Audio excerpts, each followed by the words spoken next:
दोस्तों, आप लोगों ने कभी न कभी एप्पी फिज या एप्पल का जूस तो पिया ही होगा।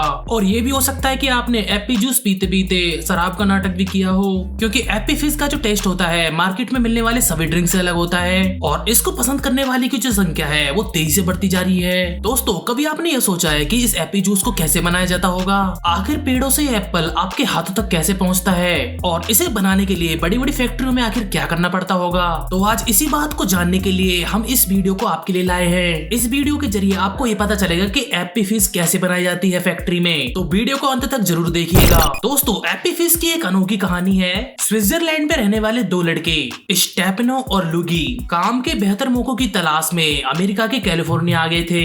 इन्होंने वेस्टर्नविल में एक जमीन खरीदी और वहाँ पर खेती करने लगे थे। और दोस्तों, इसी खेती में इन्होंने सेब उगाना भी स्टार्ट कर दिया था। और दोस्तों, इसी खेती के द्वारा कमाए गए पैसों से इन्होंने एक सोडा बिजनेस भी स्टार्ट कर दिया। इसी के साथ छोटे भाई स्टेफनो ने अपने फार्म पे मौजूद एप्पलों के साथ में एक्सपेरिमेंट करने स्टार्ट कर दिए थे।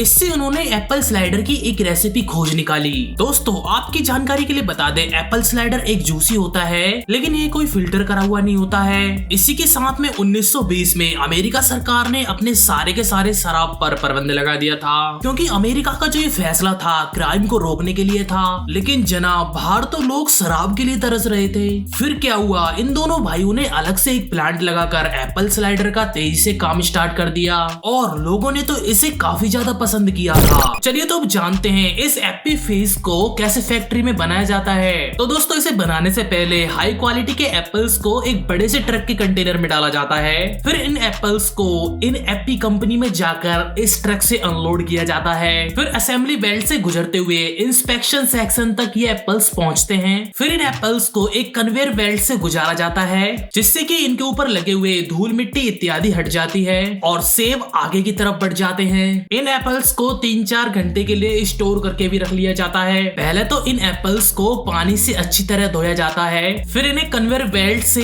इसे पानी से दोबारा से धोया जाता है, जिससे कि इन एप्पल्स पे लगे धूल कण इत्यादि सब निकल जाएं। अब इतना ही नहीं, यहाँ से निकलने के बाद में इसे ठंडे पानी से दोबारा से धोया जाता है। इन सभी एप्पल्स को एक ग्राइंडर में डाल दिया जाता है, जो कि इन्हें ग्राइंडेड एप्पल्स पे बदल देता है। और दोस्तों, इन ग्रेटेड एप्पल्स में अलग से और भी केमिकल्स और एंजाइम मिलाए जाते हैं। और दोस्तों, ये केमिकल्स और एंजाइम इनको एक सेलुलर लेवल पर तोड़ देते हैं। उससे ये फायदा होता है जिससे कि इनसे जूस निकालने में इनसे मदद मिलती है। फिर उसके बाद में इन ग्रेटेड एप्पल्स को मैकेरेशन रिजर्वियर में भेज दिया जाता है, जहाँ पर इन एप्पल्स को 60 से 90 मिनट तक रहना पड़ता है। फिर यहाँ से आने के बाद में इनको हाइड्रोलिक प्रेस पर भेज दिया जाता है और जहाँ पर इनसे जूस निकाला जाता है। और दोस्तों, आप लोगों को बता दे, इस प्रेस में एक आधुनिक टेक्नोलॉजी ये होती है कि एक तरफ तो इसमें से जूस निकलता है और दूसरी तरफ से इसके पत्ते, बीज और टहनियां इत्यादि निकल जाती है। और दोस्तों, यहाँ पर इसका कुछ सैंपल क्वालिटी के लिए टेस्ट किया जाता है, जहाँ पर इस पर एप्पी फिज पर ओके की क्लीन चिट मिल जाती है। जैसा कि आप लोगों ने जाना कि पहले प्रोसेस में तो इसका जूस निकाला जाता है और इसके वेस्टेज को अलग कर दिया जाता है। अब यहाँ से फिल्टर होने के बाद में इस जूस को पेस्चराइजर में भेज दिया जाता है, जहाँ पर इस जूस को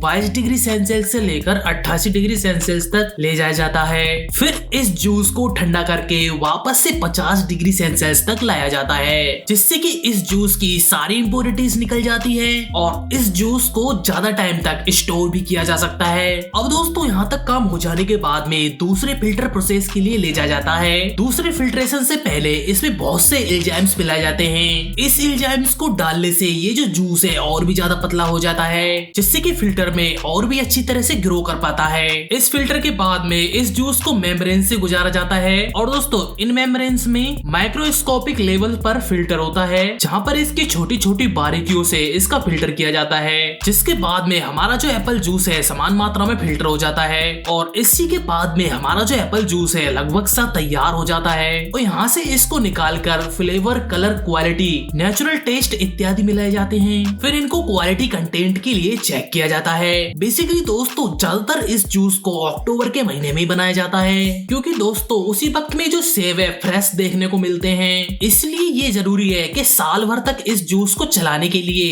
इसको स्टोर करके रख दिया जाता है। बड़े बड़े कंटेनर्स में इस जूस को स्टोर करके रख दिया जाता है और हर एक कंटेनर में 1000 से लेकर 1100 लीटर तक का जूस होता है। इन कंटेनर को सेफ रखने के लिए हर एक कंपनी अपने एजेंट डाल देती है। अब यहाँ से निकलते हुए अब हम पैकिंग की तरफ बढ़ते हैं, जहाँ पर पैकिंग की मदद से हर एक 10 के बंडल में इनको पैक किया जाता है। फिर इन बंडल्स को सील्ड कर दिया जाता है। फिर सील्ड पैकेट पर एक मशीन हॉट ग्लू पेस्ट कर देती है। फिर इन पर स्ट्रॉ को अटैच किया जाता है। दूसरी तरफ इन एप्पल जूस को बोतल में पैक करने की तैयारी की जाती है। पहले तो इन बोतलों को अच्छी तरह से धोया जाता है, फिर इनको हाइड्रो ऑक्साइड की मदद से इन बोतलों को डिसइंफेक्टेड कर लिया जाता है, जिससे कि इस एप्पल जूस को पीने से किसी की सेहत पर कोई दुष्प्रभाव न पड़े। डिसइंफेक्टिव करने के बाद में फिर इनको स्टर्लिंग पानी से इनको धोया जाता है। फिर इनको आगे एप्पल जूस से भर दिया जाता है। फिर आगे ले जाकर इन पर मशीनें कैप लगा देती हैं और फिर इन पर कंपनियों का लोगो भी लगा दिया जाता है। फिर उसके बाद में एप्पल जूस पूरी तरह से तैयार है। तो दोस्तों आपको एप्पी फिज पीने में कैसी लगती है, एक बार हमें कमेंट बॉक्स में लिखकर जरूर बताएं। तो चलिए मिलते हैं ऐसी किसी इंटरेस्टिंग वीडियो में, तो जब तक के लिए हमें इजाजत दीजिए।